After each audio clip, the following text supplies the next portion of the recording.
Sí, Parece. ya usted ha iniciado la grabación, doctor. Ya comenzó a grabarse, pero aquí no debería aparecer acá, no debería aparecer aquí en esta pantalla que estamos viendo, no debería aparecer mi slides. Los slides, doctor, están abajo en el PowerPoint. Sí, ya sé, pero no debería aparecer. Es Bueno, que usted está compartiendo pantalla, doctor. ok, muy bien, entonces, así quedamos. Comencemos entonces. Para todo el resto de los alumnos, buenos días. Se le habla el doctor Eduardo Sumenta Villena. Como ustedes ven ahí, soy gastroenterólogo endoscopista. Me dedico específicamente dentro de la subespecialidad de patología. Mi antecedente previo ha sido ser jefe del departamento del aparato digestivo del Hospital Rebagliati Martins. Bien, entonces comencemos la clase de cáncer gástrico avanzado. Hablar de cáncer gástrico es una situación de una permanente preocupación, porque esto es un cáncer que ataca a las personas, ¿no? A veces en forma asintomática. Nuestra labor o nuestra finalidad es que este cáncer no lo encontremos específicamente en cáncer avanzado, porque cáncer avanzado prácticamente no lo podemos ya tratar. Nuestro deber es, digamos, nuestro objetivo es detectar previamente cuando nosotros podemos curar, ¿no? Por eso es que el cáncer se llama cáncer incipiente y cáncer avanzado. A manera de introducción, porque yo podría decir solamente 3 palabras acerca del cáncer avanzado, pero no puedo dejar de ver cuál ha sido la evolución en el diagnóstico del cáncer gástrico. Entonces, a manera de introducción, le voy a decir que el cáncer gástrico sigue siendo un problema de salud mundial. No solamente nosotros debemos estar preocupados, sino que esto suceda a todo nivel y en todos los países del mundo. Esta es la sexta en la lista de las neoplasias más frecuentes. En los últimos 20 años, ¿no? Antes la ubicación era en cualquier parte realmente, pero tenía algunas preferencias. Se ubicaba en la parte distal, que significa cuerpo y antro, mientras que la proximal, que es en el cardiac, y la unión esofagogástrica, no se veía mucho. Ahora es al revés. Antes era la ubicación distal y ahora es en la parte proximal. Para ilustrar eso, aquí tenemos nosotros este esquema en el estómago, la parte proximal y la parte de acá abajo, la parte distal, ¿no? El estómago distal y el estómago proximal.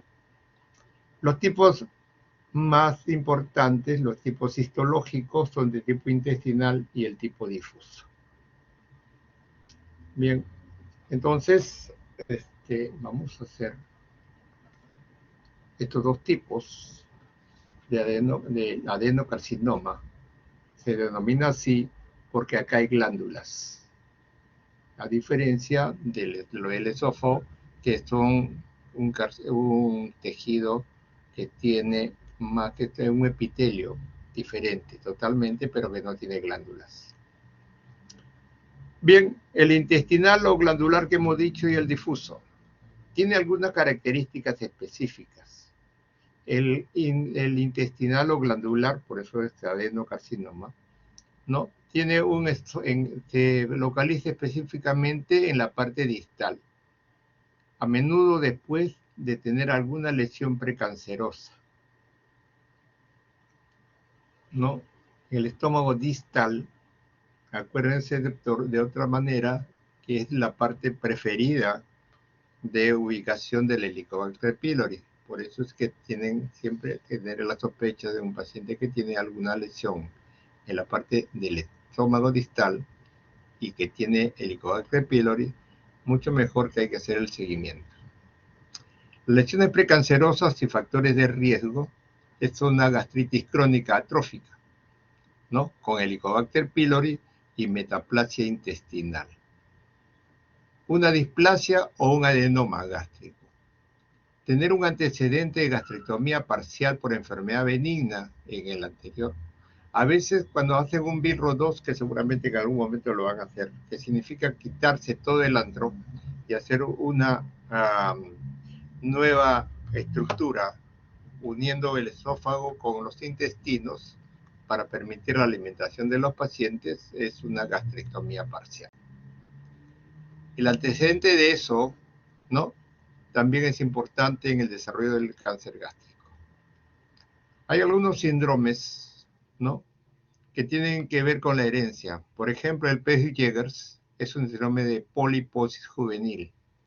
La Menetrier es una enfermedad que se caracteriza por tener unos pliegues gástricos muy gruesos y que tiene una cantidad de moco, ¿no?, bastante importante.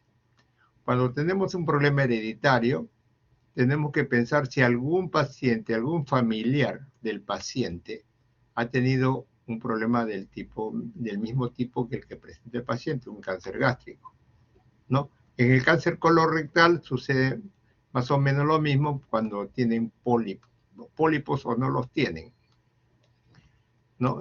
Pero son los pacientes que han tenido cáncer de colorectal. Existe también una predominancia del cáncer en pacientes que viven en una parte o que comen de alguna otra forma que la que tenemos nosotros, ¿no?, conocidos, ¿no? Una dieta con nitratos, ¿no?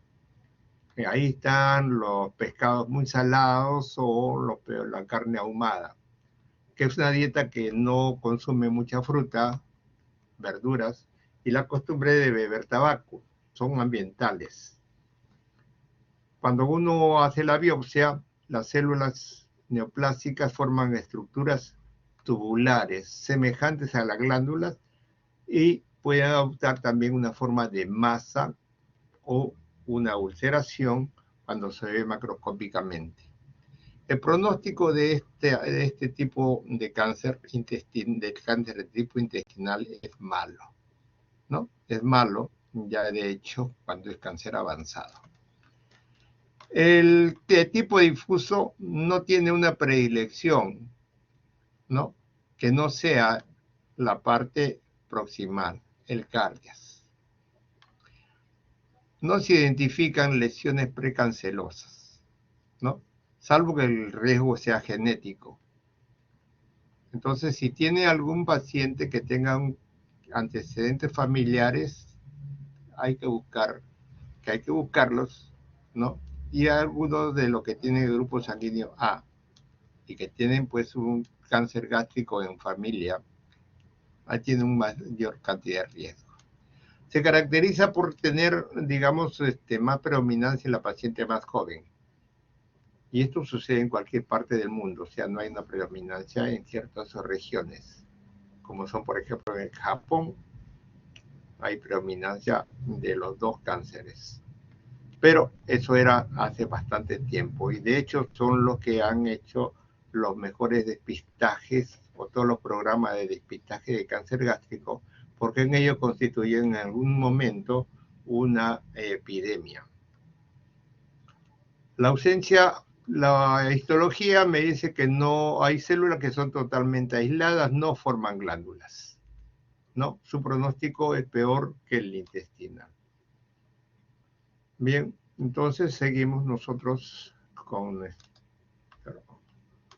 nuestra evolución, les estoy dando los datos básicamente. Esto es básicamente lo mismo que acabamos de decir, no solamente que podíamos nosotros disminuir la prevalencia cuando comemos más frutas, más vegetales, como para tener un efecto protector antioxidante. Entonces hay que decirles que no se coman dietas ricas en nitratos o nitritos en los alimentos muy salados, ahumados o muy mal conservados. Y hemos dicho que los fumadores tienen más riesgo y lógicamente en los pacientes que tienen Helicobacter pylori y una ulceración en estómago hay que hacerles un seguimiento especial, ¿no? Entonces, generalmente esto no está muy, digamos, muy intenso en cuanto a prevalencia en los países que tienen un estatus socioeconómico mucho mayor que el de las clases de menos favorecidas.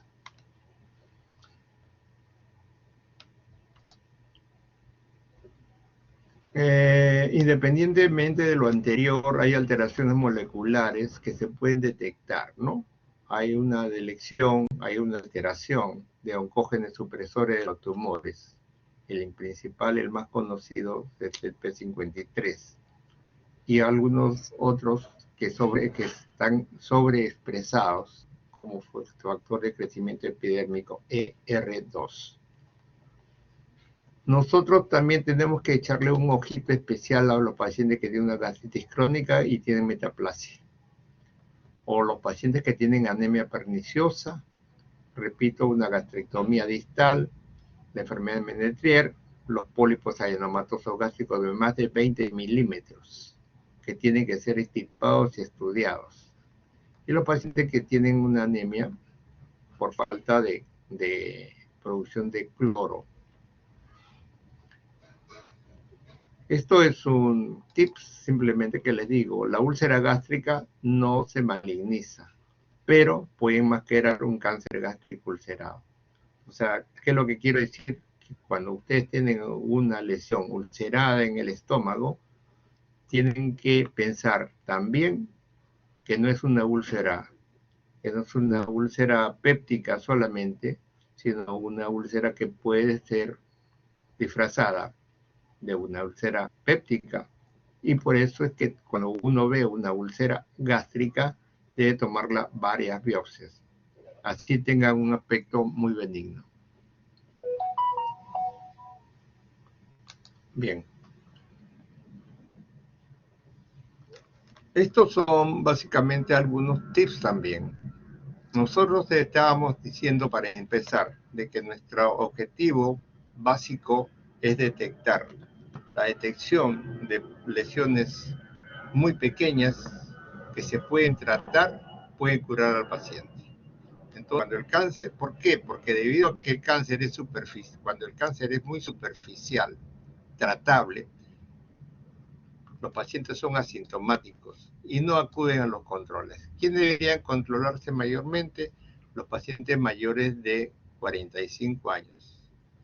Antes era de 50, las situaciones de la prevención está ahora bajando la edad. Una endoscopía y una colonoscopía son parte de un programa de detección de cáncer. Así como en las señoras, la detección de cáncer de cervix también es una situación importante. Aquí lo es las endoscopías tanto alta como baja. Y eso los seguros lo reconocen. Cuando produce síntomas, esto ya es un signo de una enfermedad avanzada, en los cuales son en los estadios 3 y 4, que son los más avanzados, que lo vamos a ver posteriormente. Se puede presentar asintomática, ¿no? Como puede presentarse en forma de metástasis. Y estas metástasis pueden tener presentación muy variada, de acuerdo a qué vía, ellas viajen, ¿no? Puede ser un viaje a los ganglios, entonces se presentan algunas evidencias en la parte supraclavicular, en los ganglios, y esto tiene un nombre propio, el ganglio de Virchow. Se puede presentar en la parte periumbilical y tiene otro nombre, es el nódulo de la hermana Mary Joseph. Mary Joseph era una hermana, una monja, para decirlo de otra forma, que cuidaba a los enfermos terminales. Y ella sabía específicamente quiénes tenían metástasis, ¿no?, en la parte abdominal. Y por último, el eterno, ¿quién fue el primero? Si el tumor o de ovario metastasia a estómago o del estómago se va al ovario. El hecho de que hay presencia de un tumor ovárico que se llama Krukenberg. ¿no? Pueden emplear la vía hematógena y entonces van a ir a hígado y pulmón, o pueden manifestarse también como una carcinomatosis peritoneal, en el cual solamente queda la vía de tratamiento oncológico con medicamentos, que desafortunadamente no siempre es favorable para el paciente. Esto es el Wirchow. Los ganglios están supraclaviculares, generalmente en este lado izquierdo. O este es el nódulo de Mary Joseph, ¿no? Que tienen estos pacientes que ya tienen un problema diseminado intraabdominal. Y este es el Krukenberg.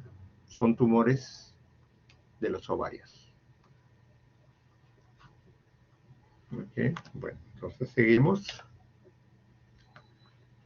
Cuando tenemos una sospecha o un signo de alarma, cuando la dispepsia, o sea, cuando el paciente dice, tengo una digestión lenta, pesada, pero ¿a qué se asocia? A pérdida de peso, cuando hacemos el examen y palpamos una masa, cuando el paciente comienza a tener una disfagia progresiva, cuando se produce una hemorragia digestiva alta o anemia de origen no conocido, y que el problema es que nosotros hacemos la endoscopía y nos encontramos no con un problema ulceroso péptico, no con una varices sangrante, sino nos encontramos con una hemorragia, un cáncer ulcerado que sangra, ¿no? Puede tener vómitos persistentes y esto está generalmente en pacientes varones más que en mujeres mayores de 55 años. ¿Cuál es el examen que necesitamos ante esta sospecha de alarma? Una videoendoscopía con toma de biopsias, que es el método de elección para el diagnóstico de pacientes con sospecha de cáncer gástrico. Bien, entonces seguimos acá. Aparte del adenocarcinoma, existen otros tumores gástricos para tenerlos en cuenta, ¿no? Para eso es la biopsia. Hay un linfoma no Hodgkin gástrico, que es el segundo tumor maligno en orden de frecuencia, ¿no? Los factores de riesgo también incluyen el Helicobacter pylori, ¿no? Los pacientes que son trasplantados con otro órgano, enfermedad inflamatoria intestinal, celiaquía o la enfermedad por inmunodeficiencia por virus. Existen algunos tumores gástricos que están dentro digamos, los asintomáticos que se pueden tratar, ¿no? Eso es un sarcoma y se llama GIST en las siglas, gastrointestinal stromal tumors, ¿no? Es un tumor mesenquimal más frecuente, diferente de los tumores de músculo liso, como son el mioma y el leiomyosarcoma. El GIST se origina en las células intestinales de Cajal del plexo mientérico de todo el tubo digestivo. O sea, los GIST pueden presentarse en estómago, en duodeno, ¿no? O en otras partes del intestino delgado. Bien, seguimos. Bueno, comenzamos más o menos el tema realmente de cáncer gástrico avanzado. Cuando hacemos la biopsia, vemos que es un adenocarcinoma y ya hemos mencionado que esto por formar glándulas. Este es el segundo cáncer más común y la segunda causa de muerte en la forma mundial. Y está generalmente asociado a condición socioeconómica baja y las evidencias vinculan al Helicobacter pylori, la gastritis atrófica, la metaplasia intestinal y con el adenocarcinoma gástrico.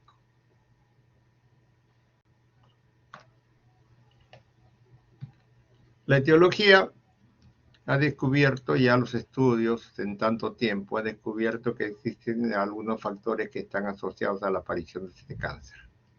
Y ya lo dijimos, consumo de alimentos que son muy mal conservados, que pueden ser ahumados. Saben que hay algunas poblaciones que están, por lo menos los ribereñas, que solamente consumen pescado para eso lo salan. Después para cocinarlo le echan humo, o sea, ¿no? Como digamos en la playa, y salados con alto contenido de nitritos y nitratos, que por acción bacteriana se convierten en nitrosaminas, que es un agente cancerígeno bastante conocido. ¿Dónde existe mayor predominancia? Hay pues una clasificación de altas, bajas, ¿no? Y pocos, ¿no? Cuando hay tasas altas, los países asiáticos, que son los que tienen mayor cantidad o mayor frecuencia por la costumbre que ellos tienen. También los países tropicales, tanto en América del Sur de Costa Rica, también se ha visto esta predominancia por también en relación a la alimentación, ¿no? Se supone que que hay 15 pacientes de 100.000 personas que pueden tener cáncer gástrico. En Estados Unidos, la población de raza blanca tiene tasas menores, ¿no? Igual que en Australia y África. ¿Por qué? Porque aquí digamos, tienen también la costumbre de tener también alimentación con vegetales, ¿no? Aquí en Latinoamérica no disponemos de muchas estadísticas, ¿no? Pero sabemos que en algunos países, por ejemplo, en nuestro país, el que lleva la estadística es el INEM, y por eso es que vamos a presentar algunos slides que no son actuales, pero por lo menos te dan una idea. Fíjense la relación que existe entre los cánceres avanzados, ¿no? Con los cánceres tempranos. O sea, ¿no? El 90% son cánceres avanzados. El 90 y el 10% son cánceres tempranos, ¿no? Son 1.444 pacientes que han sido diagnosticados de cáncer gástrico, ¿no? Y el 10% son earlys, o sea, 14 pacientes aproximadamente de esta cantidad. Mire, esto es hasta el año 2000, ¿no? Y fíjense que poquito por poquito han ido aumentando, ¿no? Los casos, ¿no?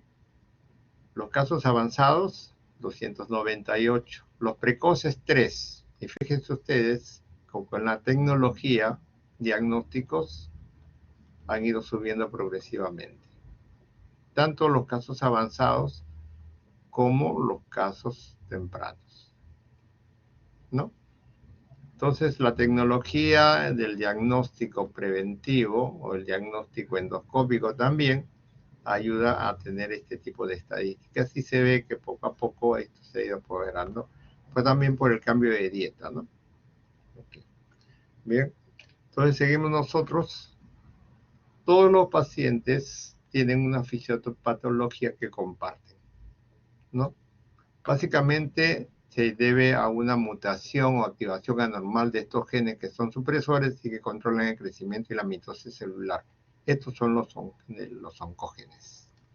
La posibilidad de recurrencia de mutaciones puede aumentar muchas veces cuando una persona se expone a ciertos factores químicos, biológicos o físicos. Bueno, esto nos decía yo básicamente que antes la mayor cantidad de pacientes se localizaba en la parte distal y la menor cantidad de pacientes estaba en el fondo, ¿no? O en el cuerpo. Esto ya ha variado, ¿no? Pero esto era, como le decía, no está hasta el 2000 nada más. Ahora debe ser al revés. De todos estos, ¿cuántos pueden ser operados y resecados? Resecados en azul y resecables en esta, y inoperables. O sea, hay pacientes que lo abren y lo cierran, que son la mayor parte. Una parte resecable y una parte que ya no lo resecan, ¿no?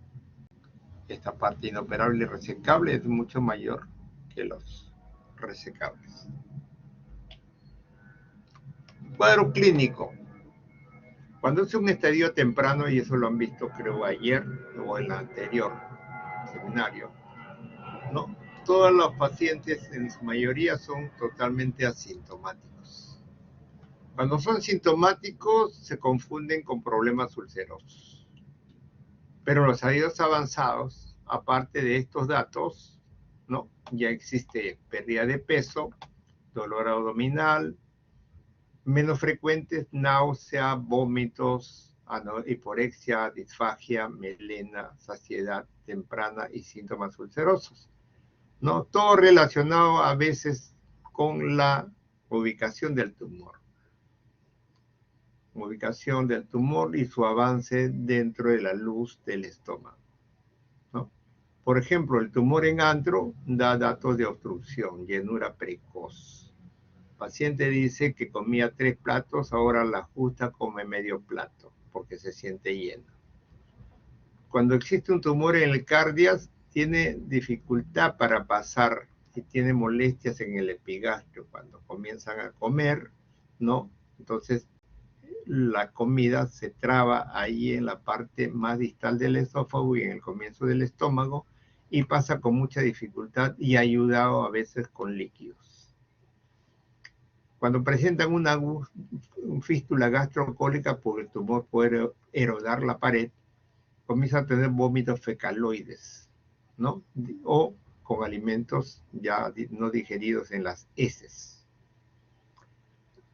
Existen síndromes llamados paraneoplásicos, tromboflebitis, neuropatías, síndrome nefrótico, coagulación intravascular diseminada, la acantosis nigricans, dermatosis seborreica y la presencia de prurito, ¿no? Son fenómenos paraneoplásicos que no están localizados precisamente en síntomas derivados del órgano afectado, sino fuera de él, que se ven, digamos, en algunos todos, en algunos solamente algunos, en algunos no presentan ninguna de estas. Ya hemos visto esto, que es muy frecuente en los pacientes ya están muy avanzados, ¿no? Y este es un acercamiento del nódulo de la hermana María José. Esto es el examen físico, el examen físico en los que tienen, y esto es la situación que se ve, ¿no? Los pacientes que tienen un cáncer muy temprano todavía son asintomáticos o tienen un diagnóstico de dispepsia, ¿ya? Pero cuando es avanzada y es metastásica, uno puede palpar una masa abdominal ya presente de ascites, lo cual quiere decir compromiso peritoneal, tiene ictericia, que tiene ya un problema metastático tanto en el hígado o en la obstrucción de vía biliar. Ya hemos visto el nódulo de Virchow de la hermana de María Josep, o puede caer algunas células en el fondo de esas acueductas y decir que hay una masa ahí dentro de la cavidad abdominal, muy próxima al dedo del examinador. Y aprovecho de decirle que si no lo han dicho, en gastroenterología, el que no hace el examen rectal, ¿no? El que no mete el dedo, mete la pata porque su diagnóstico puede estar a la altura del dedo. Bien, entonces seguimos. Los factores de riesgo para carcinoma gástrico, ya esto es un resumen de lo que tenemos de factores de riesgo. Sexo masculino, factores genéticos, ya lo hemos dicho, factores ambientales, también lo hemos mencionado, agregamos radiaciones. Premalignos, gastritis atrófica, metaplasia gastrointestinal, displasia, anemia perniciosa, menetrier, gastrectomía, pólipos gástricos, pero la gastrectomía tiene que ser antigua, ¿no? Entonces lo que describí, se vuelan el antro y hacen la reconstrucción con asa intestinal. Pólipos gástricos adenomatosos múltiples mayores de 2 centímetros deben ser sacados y estudiados. Si tienen una displasia, también puede estar correspondiente con un CA gástrico en algún momento de su presentación. Cuando hay problemas infecciosos, sobrecrecimiento bacteriano y Helicobacter pylori, entonces también es considerado como un problema maligno. Aquí un esquema que nos puede ayudar a ver la evolución del cáncer y las cosas que podemos hacer, ¿no? Para que podamos, de cierta forma, prevenir. Comenzamos por lo de arriba, la dieta rica en vegetales, el té verde, la vitamina C, antioxidantes, polifenoles, ¿no? Esta, obviamente, la dieta rica en vegetales nos va a dar antioxidantes y betacarotenos. El té verde nos da otros, ¿cómo se llama? Factores que pueden ser beneficiosos para tratar de interrumpir esta cadena que está en rojo. ¿Ok? La mucosa es normal, puede ir hacia la gastritis atrófica, luego a la metaplasia incompleta, esta metaplasia a la displasia y la displasia carcinoma. ¿Qué factores colaboran para que esto vaya avanzando?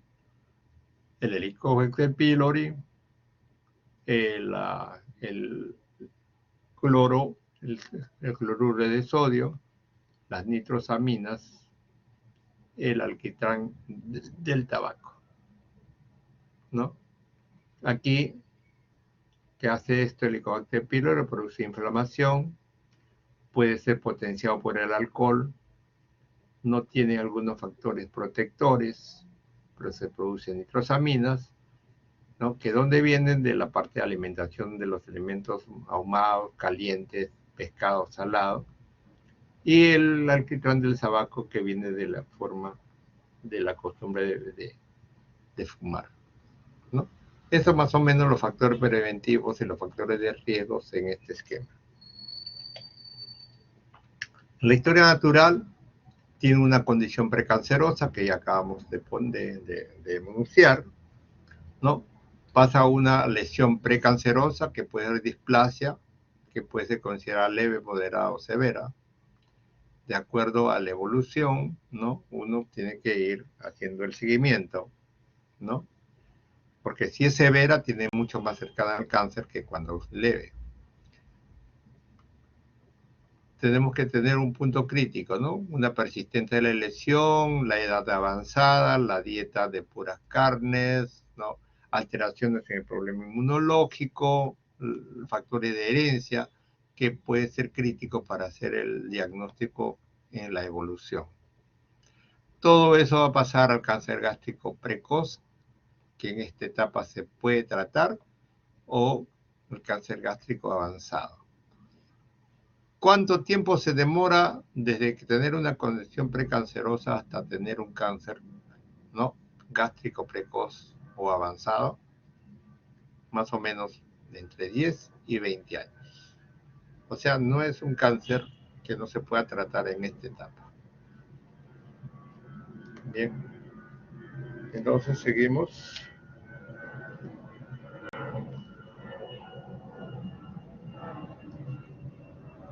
Un ratito, creo que había un salto acá. Yo sé, ya, ok. Bien.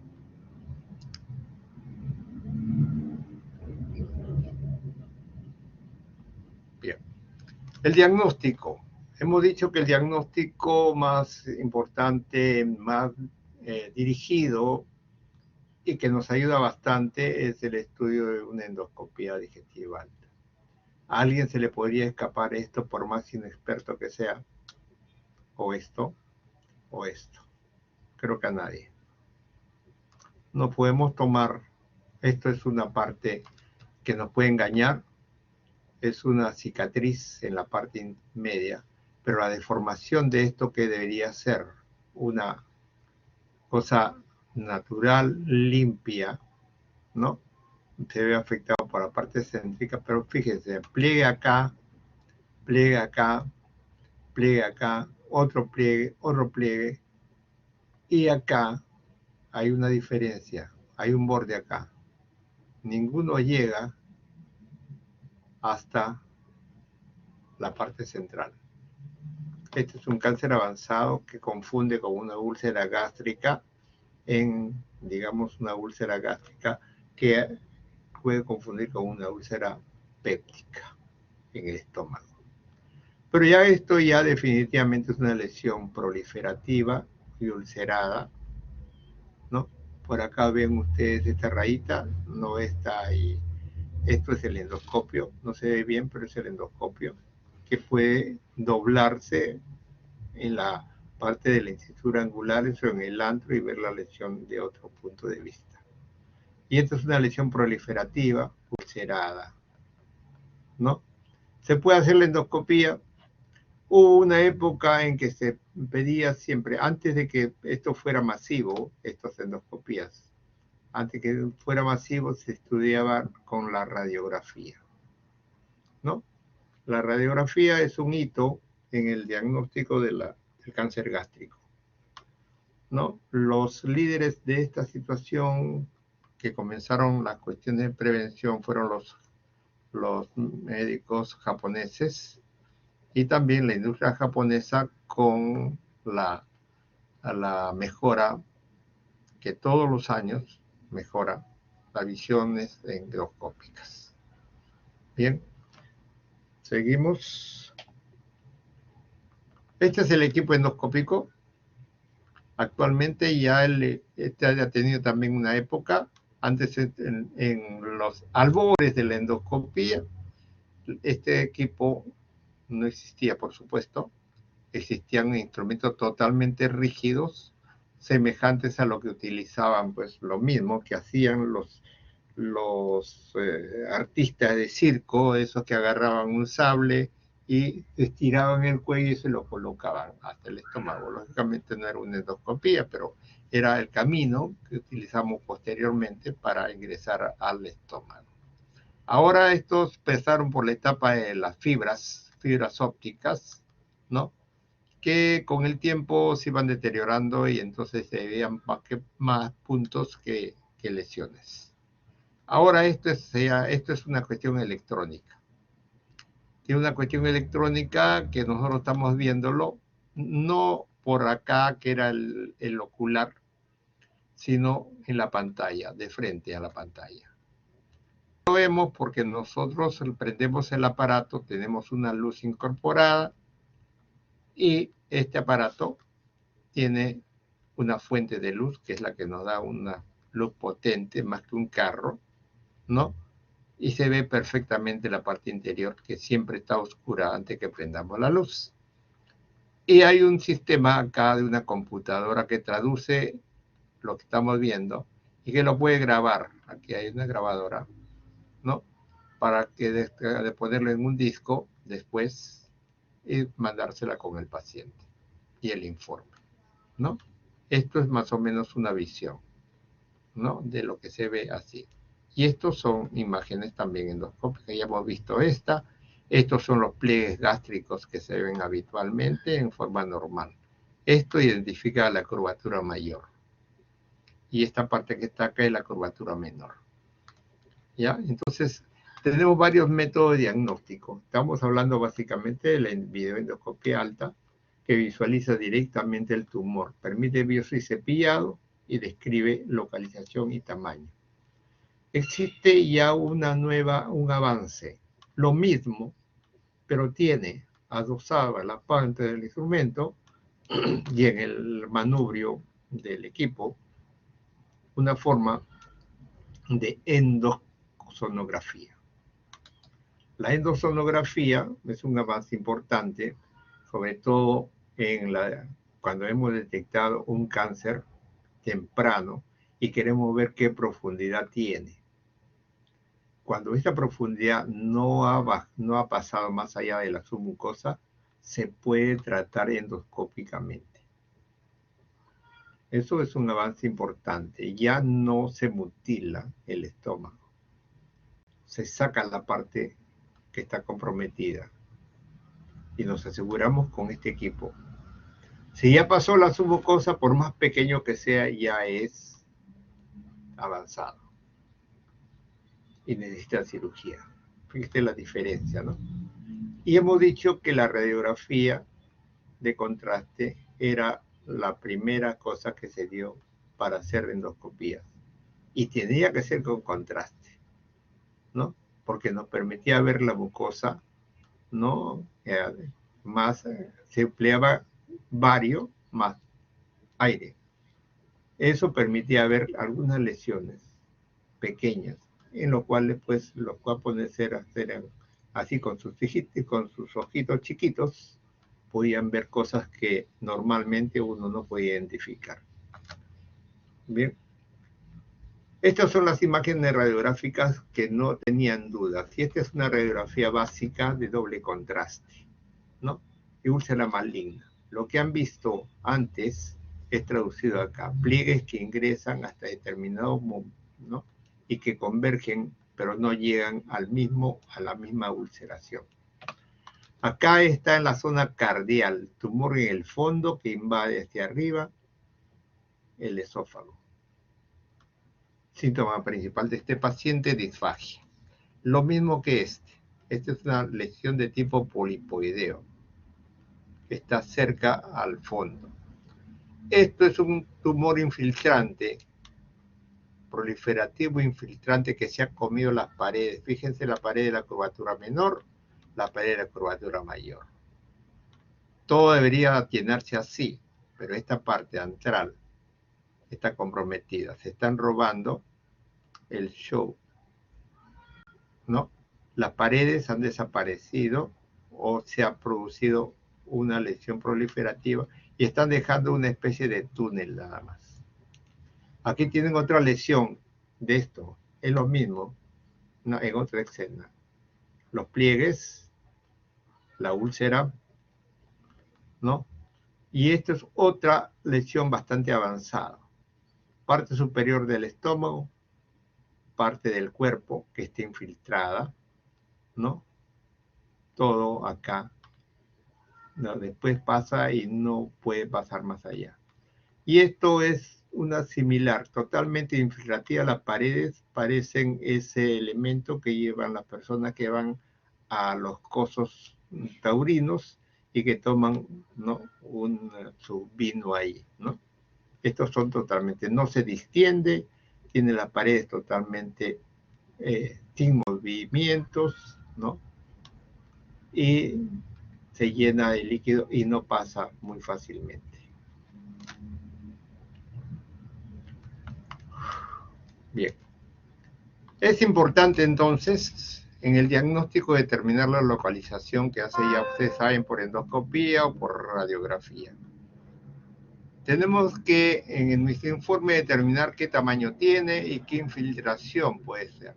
Esto va a ser también útil para tomar el TNM que ustedes conocen para ver en qué estado está el paciente, ¿no? Para eso podemos dar la tomografía o la endosonografía. Aquí vemos si está el paciente muy infiltrado o no tiene infiltración. Determinar si tiene metástasis ganglionares. Para eso se llama también la endosonografía y para eso ver la tomografía, ¿no? Y lógicamente si tiene metástasis también lo podemos nosotros ver y tocar como en los nódulos cancerosos.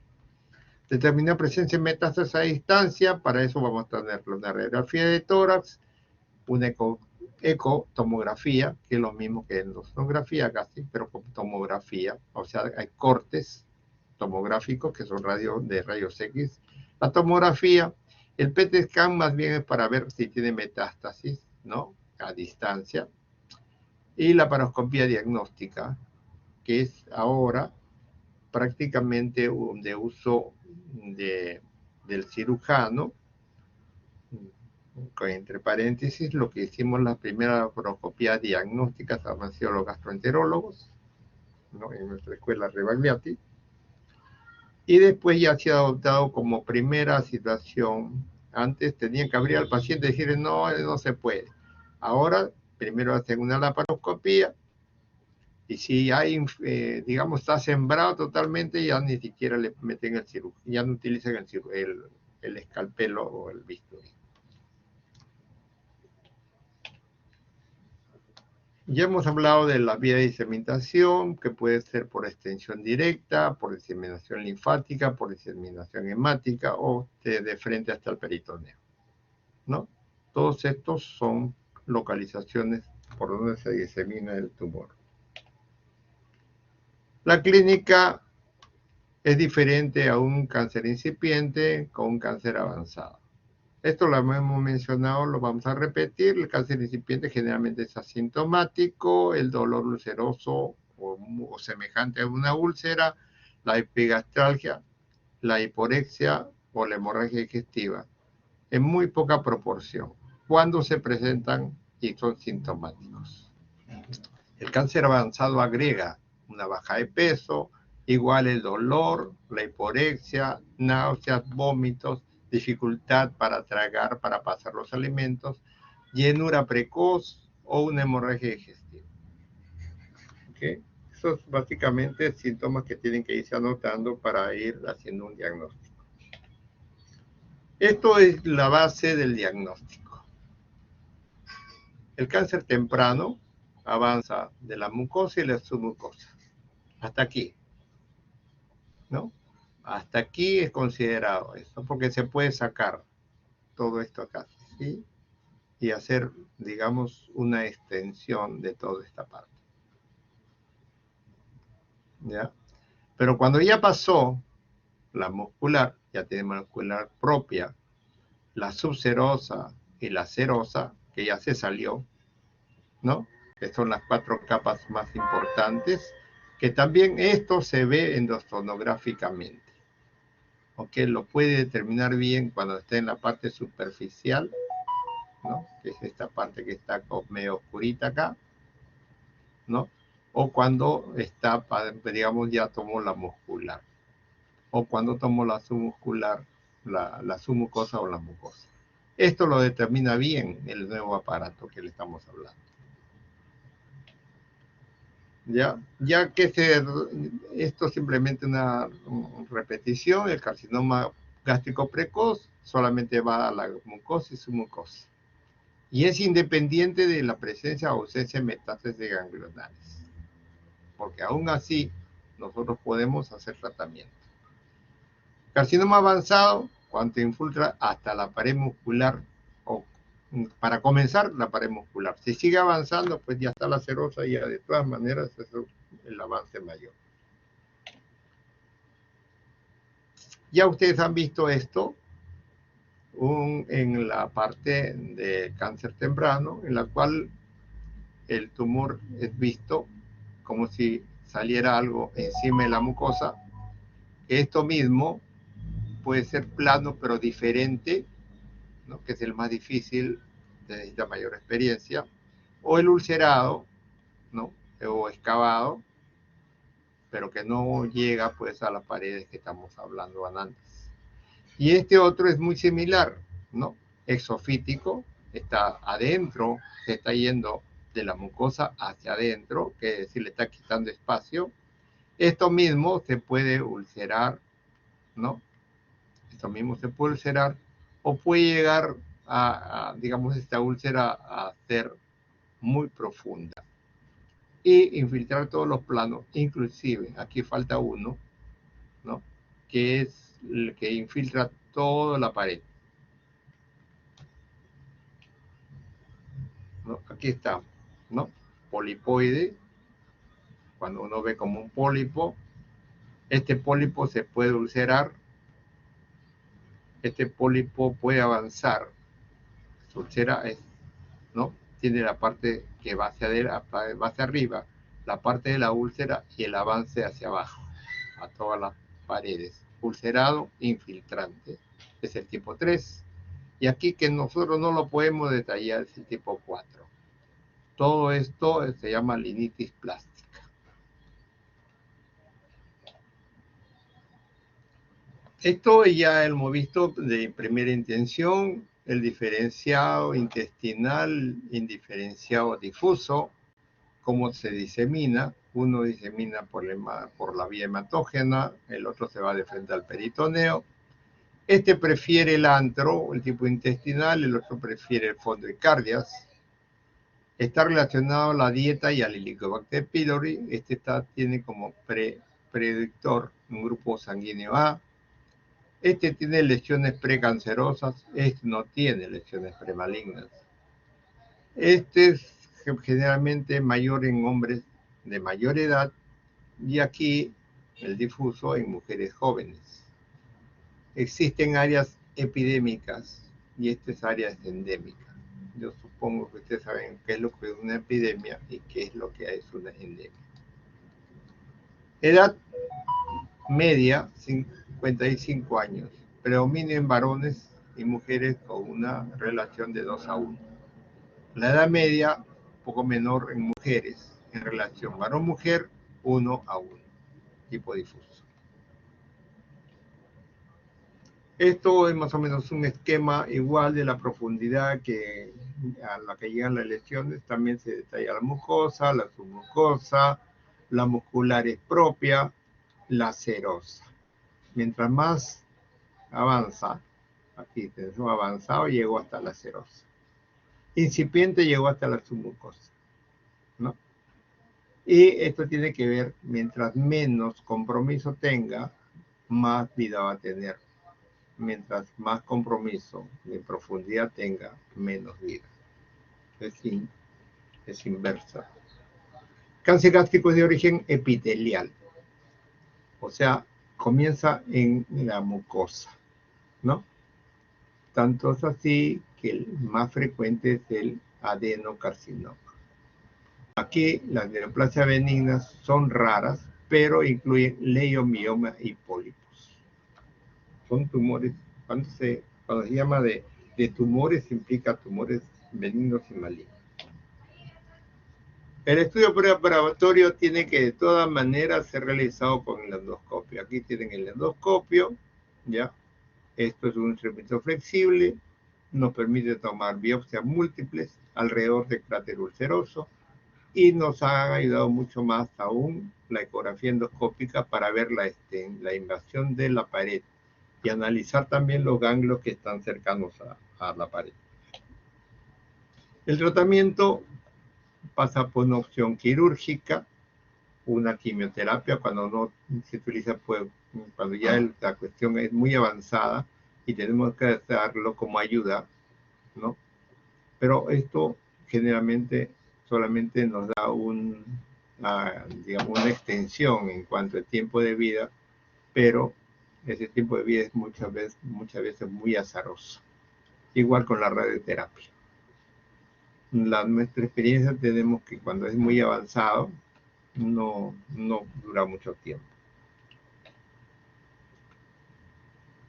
Pasamos ahora a ver algunas imágenes de lo que es un Bormann, cáncer avanzado. Siempre va a haber una lesión proliferativa, el A y el B, calificado proliferativa solo, ¿no? Solamente se ve una lesión protruida, un tumorcito que sale fuera de lo normal dentro del resto de la mucosa. Es el Bormann 1. El Bormann 2, ¿no? Ya comienza a ulcerarse, ¿no? Aquí tenemos la úlcera, ¿no? Y acá es el tipo E, es el Bormann bastante definitivo, con úlcera, pliegues que no llegan al borde. Seguimos. Otros tipos igual. Fíjense acá, el A y el B. Esta es una úlcera fea con depósito de fibrina, igual que esta, ¿no?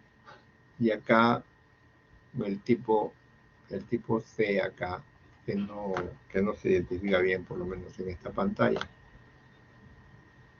Cuando uno hace la endoscopía y el paciente tiene disfagia, se ve obligado a ver la salida del esófago hacia el estómago y lo hace con el instrumento mirando hacia arriba.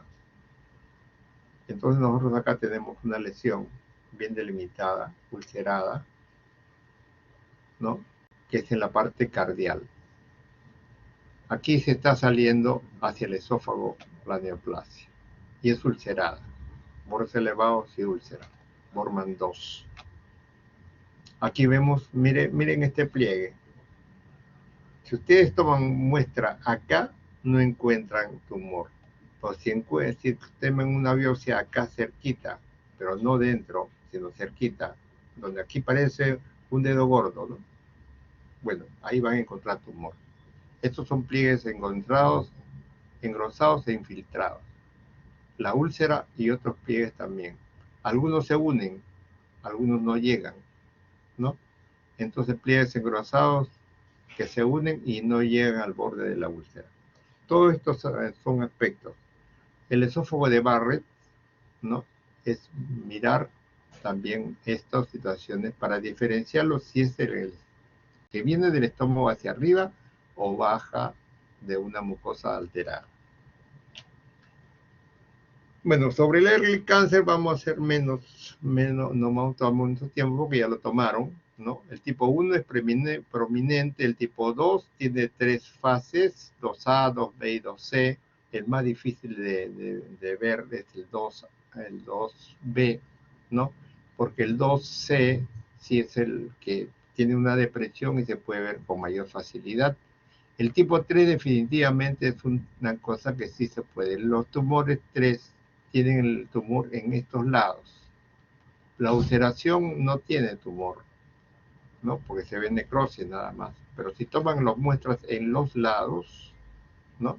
Donde yo le decía, en ese plieguecito que se ve ahí, en el slide anterior, van a encontrar el tumor. Entonces, tipo E solamente la úlcera. Tipo 2 más 2C es que ya tenemos el tumor acá, es una depresión, después tienen ustedes el tumor que se ha ulcerado. Y por último, el tipo 2C es la depresión con una úlcera. Todos estos son del tipo temprano. No me tengo mucho ahí porque sé que ya lo han visto. Y esto para demostrar el endosonógrafo. El endosonógrafo ve las capas musculares de este tipo. Volvemos a ver, tiene la mucosa, la submucosa, la muscular propia y la serosa. Y puede ver si tuviera un tumor en este lado, quiero ver si llegó o pasó esto. Esta es la submucosa. ¿Okay? Si llegó, si no llegó, no. Aquí entonces vemos acá. Son diferentes, ¿no? Uno tiene una visión que mira hacia adelante y esto por aquí sale la pinza de biopsia. Y este lo tiene oblicuo. O sea, esto que está acá es la parte donde está el sonógrafo. Aquí en este lado el sonógrafo está acá, ¿no? Esto que está acá de diferente color es una bolsa que se llena de aire o agua, según prefiere el endoscopista, y que nos da una mejor progresión de los haces de sonido, porque es un ultrasonido, y que nos permite ver comprimir las cosas. Fíjense ustedes, esto es el aparato, ¿no? Está entrando a una cavidad, ¿no? Fíjense esta parte que está acá y esta parte que está acá, lo ven diferente. Aquí está más claro, ¿no? Esta parte de acá son la pared. Este es otro órgano que está pegado acá, pero ustedes pueden ver plenamente cómo de la pared de la mucosa sube a la cavidad, ¿no? A la cavidad que estamos nosotros viendo, ¿no? Y está fuera de la línea que debería seguir, ¿no?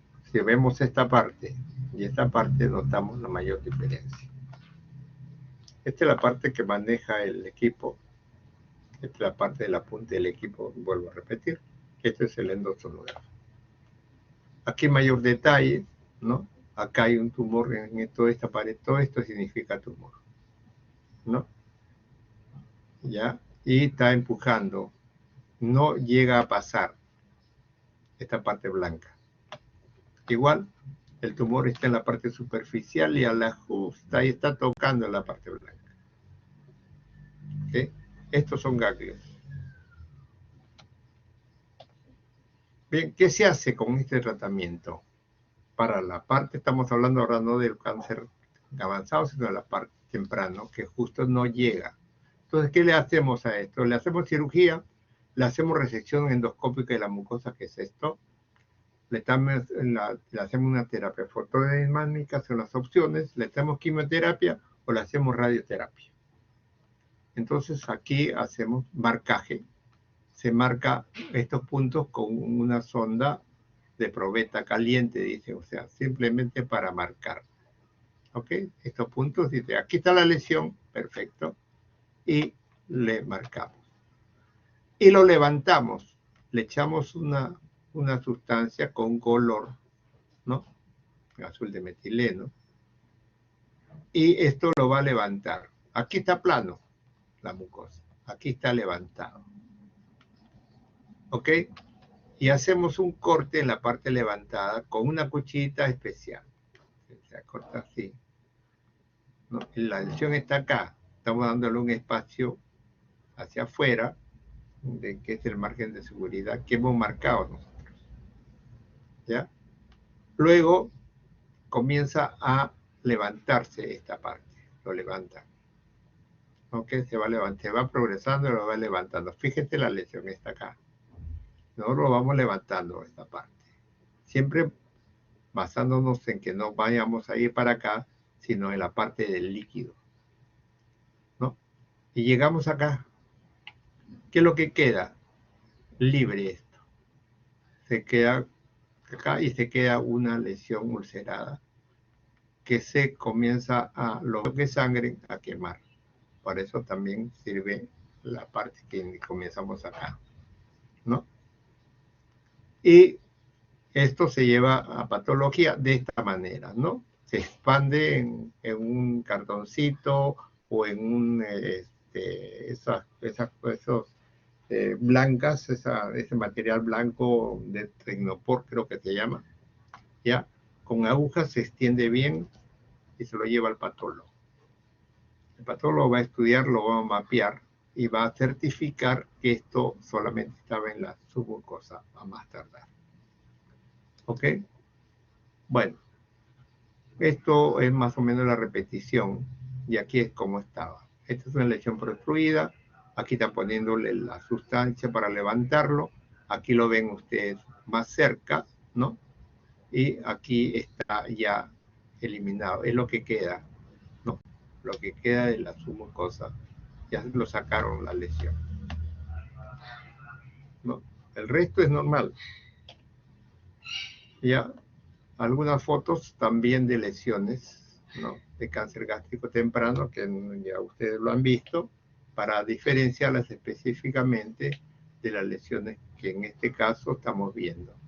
Todos son lesiones de tipo 1, de tipo 2, de tipo 3 de el cáncer gástrico temprano, ¿no? Hasta acá, cáncer gástrico temprano. Fíjese, una úlcera que parece péptica, pero tiene estos pliegues, ¿no? Que están muy inflamados.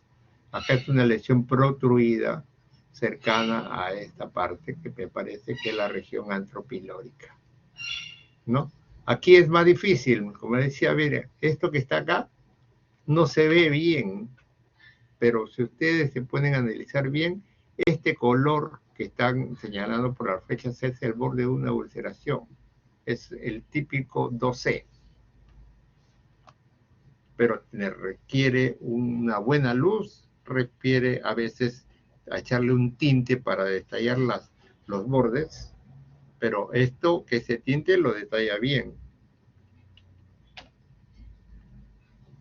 Se utiliza quimioterapia, ya describen ustedes, diferentes drogas, no voy a detallarlas, para que esto sea una terapia de, de mantenimiento y con beneficio de la sobrevida. Fíjense que hay una sustancia que ha sido muy usada y que las primeras no tenían un beneficio de la sobrevida. El porcentaje de respuesta al inicio no pasaba del 25%. Después ha venido la época en que se combinan algunas cosas. Pero aún así, fíjense acá al final, mire, 1, 2, 3, 4, 5, no. ¿Ok? O sea, la quimioterapia al final no es una terapia que ayude demasiado. Muy bien, señores. fin de la presentación. Muchas gracias por su paciencia y aquí terminamos nosotros nuestra charla. Muy bien, agradezco a todo el mundo su atención. Nos vemos. Gracias, doctor. Perfecto, voy a ver cómo están saliendo para poder nosotros ir a cerrar esta cuestión.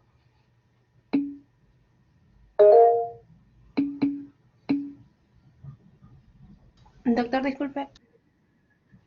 Sí, Nicole. Sí, ¿Estás doctor, una hablando cosa. tú? Sí, doctor, tenía una pregunta. En caso, la única forma de diferenciar una lesión, digamos, excavada, que sea superficial, entre comillas, antes de la submucosa, con una más profunda, ¿solo es por la endosonografía o de forma, solo con una endoscopía se podría visualizar? No, la endoscopía ve la parte superficial, no ve hasta dónde llega la lesión, en profundidad me refiero. La utilidad de la endosonografía, en pocas palabras, es ver qué profundidad tiene la lesión. Y nos interesa saber, para calificarla como una lesión temprana, que no llegue o no traspase la submucosa. Ah, ya. Entonces, si se ve, digamos, un Si se ve tipo cero endoscópicamente una plus, lesión sospechosa, ya. en una endoscopía normal, común y corriente, con signos que ya ha visto lesiones de una lesión ulcerada, los pliegues convergentes, toda esa situación, en forma pequeña, que uno sospeche que es una lesión que puede resecarse endoscópicamente, debe pasar definitivamente por una endosonografía. Porque si tú con la endosonografía ves que ha pasado la submucosa, ya no lo operas, te lo mandas al cirujano para hacer resección. Ah, ¿No? ya. Hacer la gastrectomía. Ah, ya. Gracias, doctor. Muy bien, señores. Perfectamente, nos estamos mirando nuevamente. Otra vez, todos se están abandonando, yo también abandono. Voy a cerrar. Gracias.